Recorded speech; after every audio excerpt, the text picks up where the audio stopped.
할렐루야. 예수님과 함께하면 어디든지 겁없는 줄로 믿습니다. 이 시간 말씀을 받습니다. 이 복된 시간에 주시는 하나님의 말씀은 우리 계속해서 마태복음 10장 16절에서 23절까지의 말씀입니다.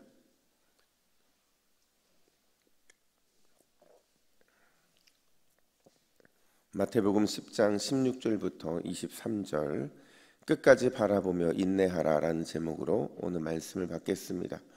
우리 16절부터 23절까지 교독합니다. 보라, 내가 너희를 보냄이 양을 이리 가운데로 보냄과 같도다. 그러므로 너희는 뱀같이 지혜롭고 비둘기같이 순결하라. 사람들을 삼가라. 그들이 너희를 공회에 넘겨주겠고 그들의 회당에서 채찍질하리라. 또 너희가 나로 말미암아 총독들과 임금들 앞에 끌려 가리니 이는 그들과 이방인들에게 증거가 되게 하려 하심이라. 너희를 넘겨줄 때에 어떻게 또는 무엇을 말할까 염려하지 말라. 그때 너희에게 할 말을 주시리니 말하는 이는 너희가 아니라 너희 속에서 말씀하시는 이 곧 너희 아버지의 성령이시니라. 장차 형제가 형제를, 아버지가 자식을 죽는 데에 내주며 자식들이 부모를 대적하여 죽게 하리라. 또 너희가 내 이름으로 말미암아 모든 사람에게 미움을 받을 것이나 끝까지 견디는 자는 구원을 얻으리라. 이 동네에서 너희를 박해하거든 저 동네로 피하라. 내가 진실로 너희에게 이르노니 이스라엘의 모든 동네를 다 다니지 못하여서 인자가 오리라. 아멘. 여러분, 어제 본문에서 예수님께서는 제자들을 세우셨어요. 세우시고는 자신의 사역을 위임하셨는데 어떤 사역을 위임하셨느냐? 천국 복음을 선포하시고 또 병든 자를 고치시고 죽은 자를 살리시고 또 귀신을 내쫓는 그런 사역들을 위임하셨다라는 거죠. 여러분, 예수님께서 지금까지 해오셨던 천국 복음을 전하고 또 병든 자를 고치고 죽은 자를 살리고 귀신을 쫓아내는 이 사역을 한 문장으로 바꾸면 뭐라고 바꿀 수 있는 줄 아세요? 뭐가 임했다? 천국이 임했다. 하나님 나라가 임했다라고 말할 수 있다는 거죠. 그러니까 예수님은 하나님의 나라, 천국이 이 땅에 임했음을 보여주시기 위해서 그 빛이 이 땅에 임하게 하셨거든요. 그게 복음을 통해서 또 치유 사역을 통해서 귀신을 쫓아내는 축사를 통해서 그 일들을 행하셨다라는 겁니다. 그리고 그 사역이 이제 누구에게 위임이 되고 있는 거예요? 바로 예수님의 제자들에게 위임이 되고 있다는 거예요. 특별히 오늘 본문의 초점은 뭐냐?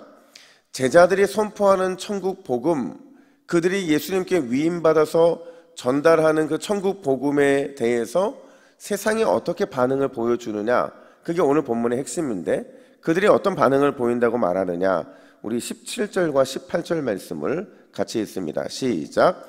그들이 너희를 공회에 넘겨주겠고 그들의 회당에서 채찍질하리라. 또 너희가 나로 말미암아 총독들과 임금들 앞에 끌려 가리니 이는 그들과 이방인들에게 증거가 되게 하려 하심이라. 아멘. 21절도 같이 읽습니다. 21절입니다. 시작. 장차 형제가 형제를, 아버지가 자식을 죽는 데에 내주며 자식들이 부모를 대적하여 죽게 하리라. 여러분, 예수님이 전하는 천국 복음을 위임받아서 세상에 이 천국 복음을 선포했는데 그들이 받아들이는 반응은 뭐였냐면 강력한 반대라는 거예요. 그리고 강력한 박해가 있을 것을 말하고 있는 거죠. 심지어 가족들 안에서도, 가장 친밀해야 될 가족들 안에서도 이런 박해와 또 이런 반대가 있을 것이다. 예수님이 이렇게 말씀하고 계십니다. 한마디로 정의하자면 천국 복음을 선포하는 것은, 그 길을 가는 것은 고난의 길이고 그 고난의 길을 각오해야만 갈 수 있는 그 일이라는 것을 예수님이 말씀하고 계시는 거예요. 근데 오늘 본문의 핵심 포인트는 뭐냐면 천국 복음을 선포하고 고난의 길을 가야 하는 제자들을 향해서 단순히 그들을 향해 고난의 길을 각오하고 가라는 것만 말씀하시는 것이 아니라 거기에 담겨져 있는 예수님의 마음이 있더라는 거죠. 어떤 예수님의 마음이냐? 16절 상반절 보니까 보라, 내가 너희를 보냄이 양을 이리 가운데 보냄과 같도다, 이렇게 말씀을 하세요. 여러분 여기서 양은 누구예요? 제자들이죠. 그리고 1위는 누구예요? 그러면 1위는 세상, 바꿔 말하면 사탄과 마귀가 권세를 붙잡고 있는 바로 이 세상이라는 겁니다. 근데 이런 곳으로 예수님께서 그들을 보낸다, 이런 도식을 말하는 것이 아니라 오히려 목자이시고 또 스승이시고 또 영적 아버지이신 예수님이 그들을 보낼 때 따뜻한 마음이 이 속에 담겨져 있다라는 거죠. 바꿔 말하면 보라, 내가 너희를 보냄이 양을 이리 가운데 보낸과 같도다. 너희가 가야 될 곳은 이리 가운데 가는 것이야, 이렇게 말씀하는 것이 아니라 예수님은 지금 제자들이 만날 고난의 상황을 이미 알고 계신다는 거예요. 그리고 양이 절대로 혼자의 힘으로는 이리와 싸워 이길 수 없다는 것을 알고 계셨다는 거죠. 그래서 제자들을 혼자 이리 가운데 보내지 않으시겠다라는 말씀을 바로 이 16절에서 하고 계신 거라는 거예요. 목자가 우리와 함께 갈 것이고, 목자가 우리를 위해 대신 싸워주실 것이고, 목자가 우리에게 결국에는 승리를 주실 것이다, 이 사실을 말해주고 있는데 그 목자가 누구라는 거예요? 보혜사 예수님이시고 또 보혜사 성령님이시라는 것을 보여주는 거죠. 19절에 뭐라고 결론적으로 말하느냐? 따라서 염려하지 말라, 이렇게 말하고 계시는 거예요. 염려하지 말라는 것은 바꿔 말하면 비록 너희의 인생에 너희가 하나님 나라를 위해서 천국 복음을 선포할 때에 고난이 임할 것이지만 그 앞에서 담대해야 된다라는 것을 오늘 주님은 말씀하고 계신다라는 거죠. 제가 어떤 책에서 이런 이야기를 들은 적이 있어요. 혹시 여러분 까나리아라는 새에 들어보신 적 있으세요? 까나리아. 이 새가 어떤 새냐면요, 공기에 굉장히 민감합니다. 공기에 굉장히 민감하다 보니까 공기가 조금만 안 좋으면 지저대고 또 조금만 안 좋으면 심지어 그냥 죽어버려요, 이 새는. 공기에 굉장히 민감한 새인데 이 새가 어디에 쓰임 받았느냐? 옛날에 광산에 쓰임 받았다고 그래요. 그러니까 광산에 내려갈 때 지금이야 이 경보기가 잘 돼 있어서 지진 경보도 되고 또 여러 가지 뭐 일산화탄소나 유독가스 이런 것들이 발생했을 때 경보를 알리지만 과거에는 경보기가 없으니까 항상 광산에 내려갈 때 광부들이 이 까나리아라는 새를 데리고 내려갔다고 그래요. 그래서 갑자기 새가 지저대기 시작하면 야, 산소가 부족하구나, 갑자기 이 새가 죽게 되면 사람이 살 수 없을 만큼의 일산화탄소나 또 유독가스가 발생했구나라는 것을 그들이 알게 된다는 거죠. 그러니까 한마디로 말하면 이 까나리아라는 이 새는요, 자신의 죽음을 통해서 위험을 알리는 역할을 하는 새였다는 거예요. 여러분, 이 까나리아라는 새를 오늘 본문에 대입해 본다면 누구라고 말할 수 있느냐? 이 광산은 세상이죠. 그곳에 광부들이 혼자 가는 것이 아니라 까나리아 새와 함께 간다는 것은 이 까나리아 새가 우리에게 위험을 경고하고 또 세상의 위험으로부터 피할 수 있도록 알려주고 있는 그 누군가를 우리에게 보여주고 있다는 거예요. 누구겠어요? 바로 우리 예수님이라는 거죠. 우리 안에 내주하시는 보혜사 성령이시라는 거예요. 그분께서 여러분 오늘도 우리를 위해 싸워 주실 줄로 믿습니다. 우리에게 승리를 주실 줄로 믿습니다.